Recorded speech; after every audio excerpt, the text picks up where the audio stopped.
On our broadcast here tonight, Battleground, the candidates choose their targets now as the campaign enters its final weeks. And after the debate, what do we know about this plumber named Joe?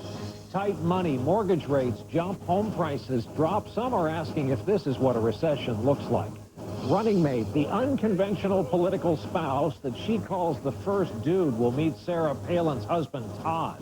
And our series, We the People, balancing two cultures and finding her own way as an American. Nightly News begins now. From NBC News World Headquarters in New York, this is NBC Nightly News with Brian Williams. Good evening. Nothing is locked up in this election, but last night was our last best chance to see both men together. Many saw it as John McCain's last chance before a national television audience to somehow break away and improve his chances, because the electoral map right now strongly favors Barack Obama. McCain's performance was called feisty, tough, and edgy, and now some senior Republicans are getting edgy at the prospect of a long uphill climb in a short amount of time. Just 19 days to go here until the election. We begin tonight with NBC's Andrea Mitchell. I believe in this country. Bathed in the fall colors of New Hampshire, Barack Obama was warning supporters today not to be overconfident. For those who are getting a little cocky, I've got two words for you: New Hampshire. That's because Obama thought he was safely ahead of Hillary Clinton last January, only to lose the New Hampshire primary. The real winner last night was Joe the plumber. John McCain was still talking about him today after bringing him up nearly 24 times last night. Joe the plumber, Joe the plumber, Joe the plumber, Joe the plumber. And I'm happy to talk to you, Joe, too, if you're out there. He is Joe Wurzelbacher, who met Obama Sunday outside Toledo. Your new tax plan is going to tax me more, doesn't it? You voted against. A newly aggressive McCain sprung Joe the plumber on Obama as the poster child of angry taxpayers, trying to paint Obama as a tax and spend liberal.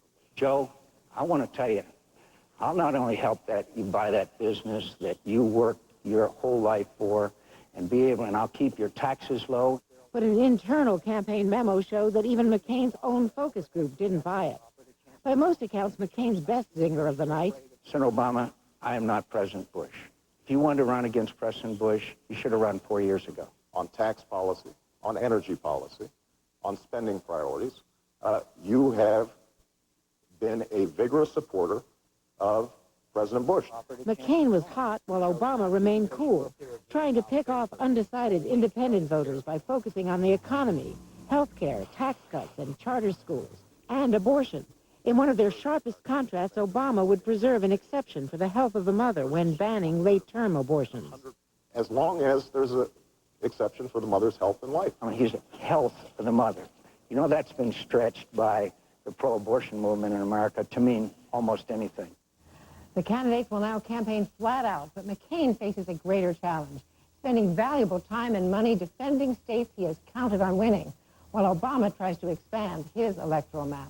Brian? And it's all out from here on out, Andrea. Thank you, as always. So about this plumber, you never know what you're going to get at these debates, and no one could have anticipated that a plumber from Ohio would be mentioned 24 times. So he woke up this morning, the nation's newest celebrity. Everybody wanted a piece of him today. And by tonight, he probably just wants a little piece. His story tonight from NBC's Kevin Tibbles. I'm getting ready to buy a company. That makes At first, he was simply Joe the plumber questioning Barack Obama. Your new tax plan is going to tax me more, doesn't it? But during last night's presidential debate, Joe became a TV touchstone, the everyman battling big government and taxes. To Joe the plumber. With Joe the plumber. Now, my old buddy Joe. By debate's end, a Wikipedia page had appeared. By sunup, his quiet Holland, Ohio street was clogged with reporters. I mean, they were using me to make a point, so I don't mind it as long as people actually stop and think. What also appeared in this age of the internet and instant information was all sorts of material about Joe the plumber. Hey, you're very welcome. Searches show Samuel Joseph Wurzelbacher lives at this address. Yes, it would be.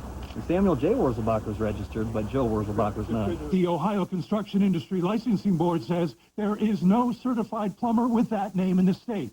Joe, who works for a licensed plumbing company, says he doesn't need a license. And while he says he wants to someday make more, He says his present income would benefit him under Obama's tax plan. And actually, I would be receiving, if you believe him, I would be receiving his tax cuts. Joe has other tax issues. Last year, the state of Ohio filed a tax lien against him for $1,182. For some, John McCain's introduction of Joe the Plumber into the debate was a mistake. It wasn't smart just to shoot him out of the cannon without figuring out who he was. Others suggest too much is being made of it all. But I think it is unfair to essentially attack and tear down the questioner. I think the question, frankly, is a lot more important. I'm a flash in the pan. I'm just a novelty. Joe the Plumber. It's going to be fun for a couple days, and then it's going to go away. The man known nationwide simply as Joe the Plumber says he'll keep politics in perspective. He's got a job to go to and a son to raise. Kevin Tibbles, NBC News, Holland, Ohio. Well, also in the home state of Joe the Plumber, the state of Ohio, an election dispute has gone to the Supreme Court. Republicans are challenging the registrations of 200,000 new voters, and they've already won one court case. The state's top election official has appealed to the high court. As part of our Making Your Vote Count coverage tonight, NBC News correspondent who covers justice, Pete Williams, is with us from our Washington newsroom to help explain this case and its relevance to election night. Pete, good evening. Brian, good evening. This has to do with something called the Help America Vote Act, passed after the election mess in Florida 2000. And it says that states have to check their voter registration databases against their driver's license records and report any mismatches to the counties. But Ohio is not doing this. So the Ohio Republican Party sued and complained that the state is failing to detect potential voter fraud. Last night, a federal appeals court agreed with the Republicans, so Ohio Secretary of State is now asking the Supreme Court to put a hold on all of this. She says if she has to start doing these checks now, that will cause chaos because absentee voting has already started in Ohio. Now, even if this ruling stands, the state says nobody will be prevented from voting, but it is possible that somebody who is on one of these mismatches might have to cast a provisional ballot, one that would be set aside on Election Day and counted later after the discrepancy is resolved, Brian. All right, our justice correspondent Pete Williams in Washington for us tonight. Pete, thanks. Now we turn to the economy, what continues to be a rather nauseating ride on Wall Street. Today, the Dow Jones finished the day up 401 points after trading in a wild 800-point range on the day. Oil prices continued their massive decline today, down another $4.69 to $69.85 a barrel now. Oil is now more than 50% off its all-time high price back in July. Stock market and oil prices may be trending down right now, but mortgage rates are now up sharply.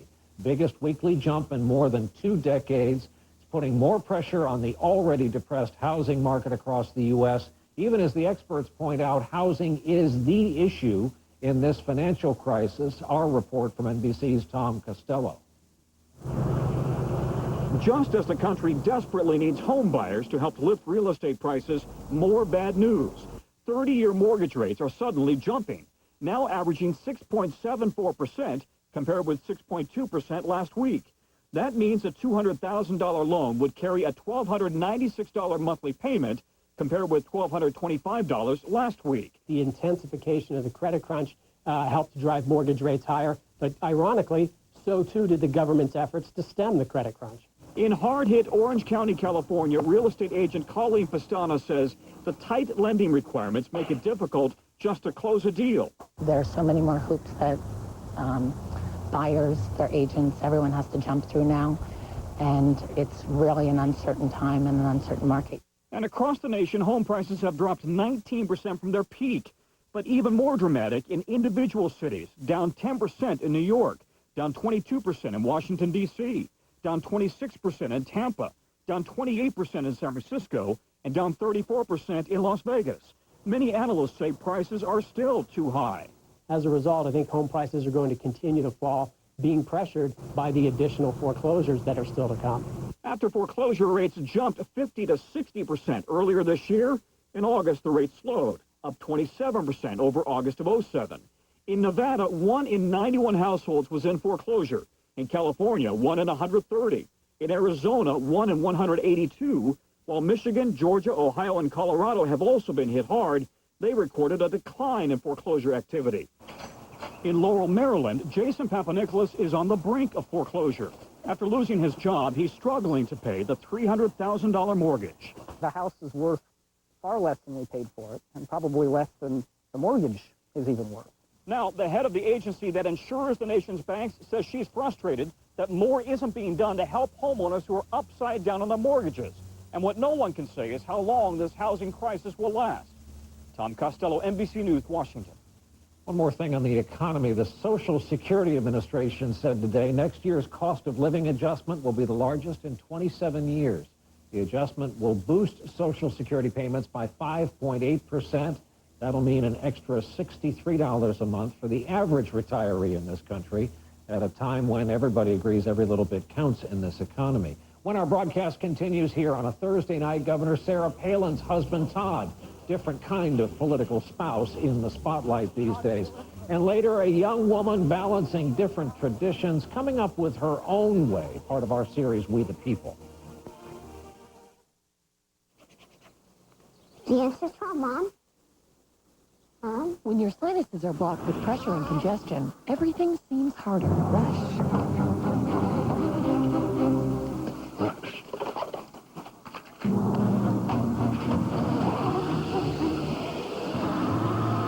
Everything seems harder when your sinuses are blocked. Nothing works faster on nasal congestion than the medicine in new Sudafed OM nasal spray. Sudafed OM, unblock your head. Should a man over 50 take the same multivitamin as a woman? I don't think so. One a day Men's 50 Plus Advantage. The only complete multivitamin with support for prostate and heart health. Plus more Ginkgo for memory and concentration. From One a Day. It's endless shrimp at Red Lobster. Indulge in endless choices of your favorite shrimp, including new shrimp in a spicy Cajun butter sauce. It's endless shrimp, our best value of the year, now at Red Lobster. So I'm not worried about CEOs. I'm not worried about corporate lobbyists. I'm worried about the couple that's trying to figure out how they're going to retire. I'm worried about the family that's trying to figure out how they can save for their child's college education. I'm worried about the guy who's worked in a plant for 20 years and suddenly sees his job shipped overseas and has lost not just his job, but his health care, his pension, and the sense of dignity that comes with having a good job. That's who I'm worried about. That's who I'm going to be fighting for and thinking about every single day that I'm in the White House. I'm Barack Obama, and I approve this message. For a red, irritated nose, try Puffs Plus with lotion and a touch of shea butter. It's more soothing than plain tissue. Why use any other? A nose in need deserves Puffs Plus indeed. I was one of those people too who was like, soy, I was a little weary about it. And then when I drank it, I was like, this is so good. Silk has soy protein, antioxidants, and omega-3s, plus all the calcium and vitamins A and D of milk. Silk. Take a step forward. Where will you be when history is made? Be with NBC. Brian Williams, Tom Brokaw, Decision 08, November 4th on NBC. Almost hard to believe that it was just 6 weeks ago that Alaska Governor Sarah Palin introduced herself to the nation as we watched there at the Republican convention. Since then, her husband of 20 years, Todd Palin, has received increased attention. We still learn more about him each day, and tonight our report from NBC's John Larson. When Todd Palin appeared on the national stage, he was unlike any political spouse ever. Blue-collar, commercial fisherman, champion snowmobile racer. The rugged first dude, as he was called, became part of the campaign, even making solo appearances like this one in Maine to thank the National Rifle Association. But as investigators here in Alaska began looking into whether Governor Palin abused her power when she tried to fire that state trooper ex-husband of her sister's, new details emerged about Todd Palin.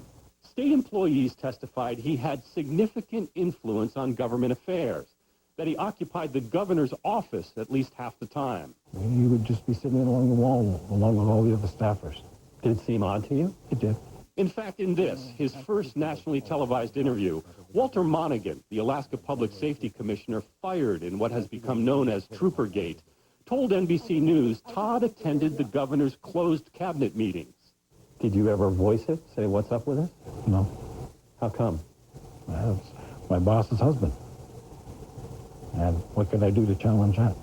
State investigators noted in their report the pressure Todd Palin used to try to get his brother-in-law fired.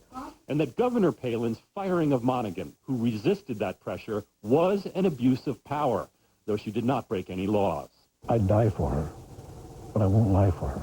Todd is pretty much behaving like a lobbyist. And when Andre McLeod filed suit against Governor Palin last year for using private emails to conduct state business, she accidentally discovered Todd Palin was not only deeply involved in state policy, but traveled at state expense to visit with special interests. That's a lobbyist. That's not, a spouse serving tea. Yet historians say look no further than Lady Bird Johnson advocating for civil rights in the 60s, or Marilyn Quayle attacking liberal values in the 90s. Vice presidential spouses can be influential.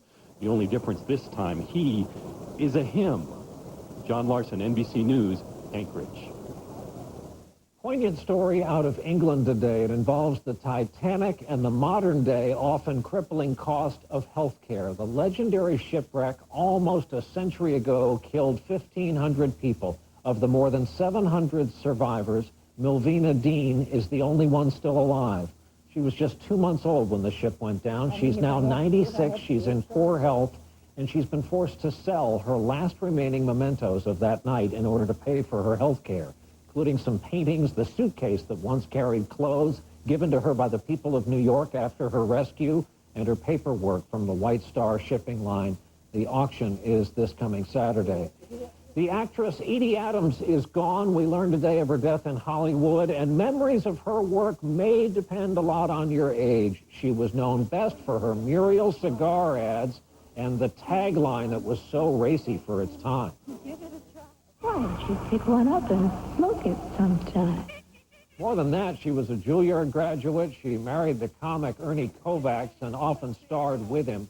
She was a stage and film veteran whose place in TV history was cemented when she sang the last song on the last episode of I Love Lucy.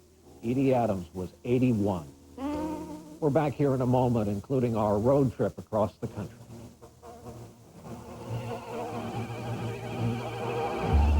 Are you like me? I have high blood pressure, and I have high cholesterol. But he treats both with one pill. Catawit makes it easier to manage my two conditions.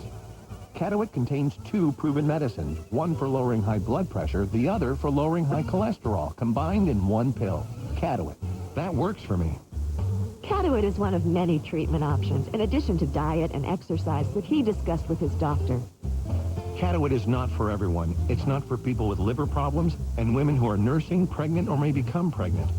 To check for liver problems, you need simple blood tests. Tell your doctor about any heart problems and all other medications you are taking, or if you experience muscle pain or weakness, as they may be a sign of a rare but serious side effect. Along with diet and exercise, Catawit effectively lowers both high blood pressure and high cholesterol. Two medicines, one pill. Ask your doctor if Catawit is right for you. Where do Americans get 2/3 of the oil and natural gas we rely on? North America. Surprised? Learn more. Visit energytomorrow.org. I'm Mark Goldston, Chairman and CEO of Net Zero. All internet providers take you to the same internet, so why pay more to get there? Net Zero is only $9.95 a month, and we give you a 30-day money-back guarantee. Call 1-800-NET-ZERO or visit netzero.com. Having diabetes feels like a storm cloud. My life is a little harder with diabetes. Sometimes I miss out on fun activities. Checking my blood sugar at first, I didn't like it, but it was actually not bad. Now, Rain uses the new contour meter from Bayer, and she chose Royal Purple. At last, a meter she can easily personalize. I'm Rain. I'm playing with my friends. It's my simple win. The new contour meter from Bayer, now available in 4 vibrant colors. Dr. Scholl's massaging gel insoles with 2 different gels for softness and support are outrageously comfortable. I'd rather walk anyway. Are you gelling? Dr. Scholl's. Where on earth could we ever find enough oil and natural gas to power more than 60 million cars and heat 160 million households for 60 years? Right here in America. Log on to learn more.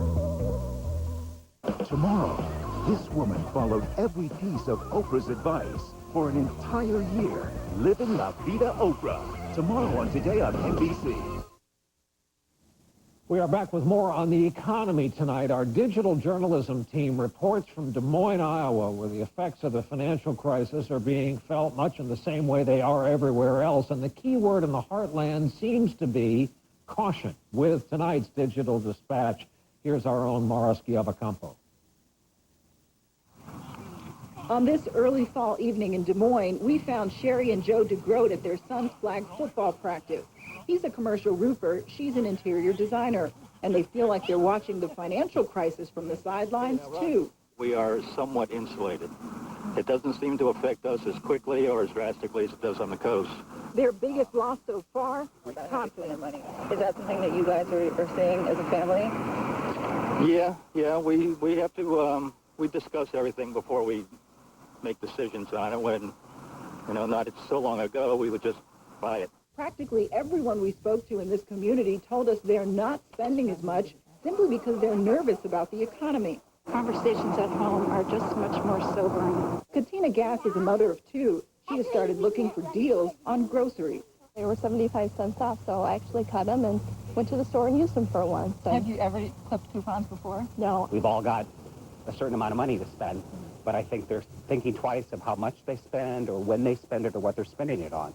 Some of those personal spending cuts are driven by perception, but for small business owners, they're creating a tough reality. We are an art and gift gallery, especially for those selling luxury items. My whole year has been kind of like a roller coaster. I think people are just anxious and a little bit concerned, and I think part of it is the self-fulfilling prophecy, so they get nervous and they kind of hold back on their spending. We hear day after day how bad things are. That starts to affect how we spend our money. But there's another factor here. People have less money because expenses are high. There's only so much money to go around, and when you have to buy groceries and you have to put gasoline in the car and all that's costing more, then it's going to cut down on what they have to spend here. Spending less because there's less to spend and less peace of mind. Mara Schiavocampo, NBC News, Des Moines. And we're back in a moment with a new take on an old dream. Oh, beautiful, for spacious skies, for amber waves of grain. For purple mountain majesty. Above the fruited plain. On June 1st, 2009, new document requirements will make getting home from Canada, Mexico, and the Caribbean, by land or sea, more efficient. Now isn't that beautiful, America? Learn more about the Western Hemisphere Travel Initiative at getyouhome.gov. If you think all batteries are the same, consider this. A lost child, a Brickhouse child locator. And the only battery Brickhouse trusts is Duracell. Trusted everywhere. So I'm not worried about CEOs. I'm not worried about corporate lobbyists. I'm worried about the couple that's trying to figure out how they're going to retire. I'm worried about the family that's trying to figure out how they can save for their child's college education. I'm worried about the guy who's worked in a plant for 20 years and suddenly sees his job shipped overseas and has lost not just his job, but his health care, his pension, and the sense of dignity that comes with having a good job. That's who I'm worried about. And that's who I'm going to be fighting for and thinking about every single day that I'm in the White House. I'm Barack Obama, and I approve this message. Who would you give a leave to? My sister for her arthritis pain. Definitely my mom for her back pain. I'd give it to my uncle for his knee pain. This October, help someone move pain-free with a free box of Aleve during the Aleve Buy One, Give One giveaway. All around the world, men with erectile dysfunction have taken 36-hour Cialis. Today, men can also be ready with another dosing option, Cialis for daily use, a clinically proven low-dose tablet you take every day, so you can be ready anytime the moment is right. Tell your doctor about your medical condition and all medications and ask if you're healthy enough for sexual activity. Don't take Cialis if you take nitrates for chest pain, as this may cause an unsafe drop in blood pressure. Don't drink alcohol in excess with Cialis. Side effects may include headache, upset stomach, delayed backache, or muscle ache. To avoid long-term injury, seek immediate medical help for an erection lasting more than 4 hours. If you have any sudden decrease or loss in hearing or vision, stop taking Cialis and call your doctor right away. 36-hour Cialis or Cialis for daily use. Ask your doctor if a Cialis option is right for you. So when the moment is right, you can be ready.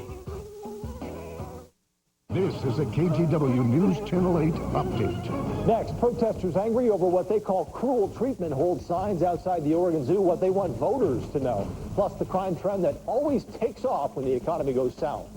And we have something coming in from the south, some warm winds, and also some sun breaks. The tail end will be sticking around right after NBC Nightly News.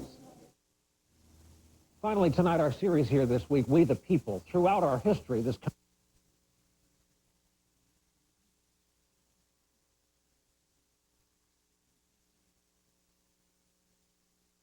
tell the story of this dynamic, and tonight she has the story of one young woman whose parents are from India but whose life is firmly rooted here in the U.S.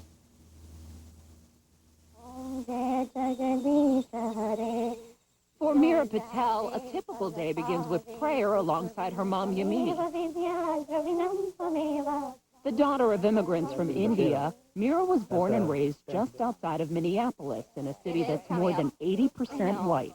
People would say things like, you know, are you dot Indian or are you TP? It looks just like her. But Meera has no doubt who she is. Do you feel more American or do you feel more Indian? I think I feel more Indian, to be honest, because my life hasn't been the typical American girl growing up. She was raised with strict rules: no sleepovers, no prom, no boyfriends. Instead, family trips to India, where she developed an appreciation for her parents' heritage. I was fortunate enough to pick up the best of both cultures. I came to this country. This country gave me the foundation to be successful. And then I bring in the values from Eastern culture where I grew up. All in all, she doesn't think she missed out. Now a teacher, she's living at home until she gets married. But at 23, she is looking for love, though she admits there is a catch that makes her different from some of her friends. I would never be with someone unless my parents and family accepted it. You can be with whoever you want. You know, this is America. But it's difficult. I realize that what she's doing, I think, is good. 30 years ago, Meera's parents had an arranged marriage. Today, Meera is looking for what is called an assisted marriage. This is my profile on the Jeevan Sati website. She's joined an online dating site geared to South Asians. Let's check on him. He looks kind of cute. But what makes Meera's quest for Mr. Right really different? Well, it's a family affair. Her father wrote her a dating resume and emailed it to friends in the Indian community. The resume highlights what makes not only Meera, but her family special as well. Were you always okay with your parents being so involved in the dating process? I was always keen on them being able to state their views and what they think is okay. But Dad says the final decision is Meera's. We're here to give our opinion, but we are not going to mandate our preferences on her. Yeah. When these young people are looking for their lifetime partner, very often they need to find other young people who'd appreciate their parents' struggles as well as their parents' triumphs. Here to meet someone who understands where you're coming from. A young woman bridging two worlds, believing in the end, family is what matters most. Yes, Dad. Maria Menounos, NBC News, Woodbury, Minnesota. And that's our broadcast for this Thursday evening. Thank you for being with us. I'm Brian Williams. We, of course, hope to see you back here tomorrow night. Good night.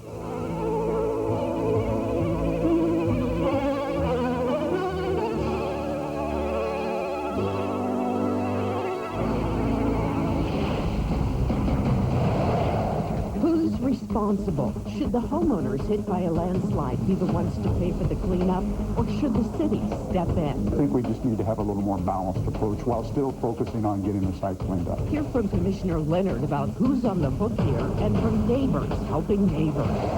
When the going gets tough, the elderly get scammed. How con artists use bad economic times to prey on older Americans. An elephant protest. The Oregon Zoo is asking you for money this election to give its elephants more room to roam. No amount of money is going to buy humane care for the elephants. Find out why an animal rights group is urging you to vote no. From the KGW HD studios, where the news comes first, News Channel 8 at 6 starts now. Hello, I'm Tracy Berry. And I'm Joe Donlin. First at 6, their houses destroyed in a landslide. Tonight, struggling victims are getting help from neighbors. Their biggest issue is how to clear their property before heavy rains begin. What can the city do? Our City Beat reporter, Randy Neves, is live at the site to show us. Randy? Joe, still untouched behind chain link fencing now. This landslide still poses a risk, especially if it starts raining soon. The city is working to free up some financial aid while neighbors are stepping up to feed the victims. The 7 families displaced by the landslide are not forgotten in North Portland. Those poor guys. University of Portland caterers are answering a call to feed the victims. They could just heat it up and serve it out of the microwave, no problem. It's difficult, you know, and basic necessities are one of the first things you need to take care of. Food, shelter, comfort. Thank you. Safe Corporation, helping make Oregon a safer place to work for all Oregonians. Online at safe.com. Willamette University, MBA, in Salem and Portland, helping to empower managers and developing executives, now accepting applications online.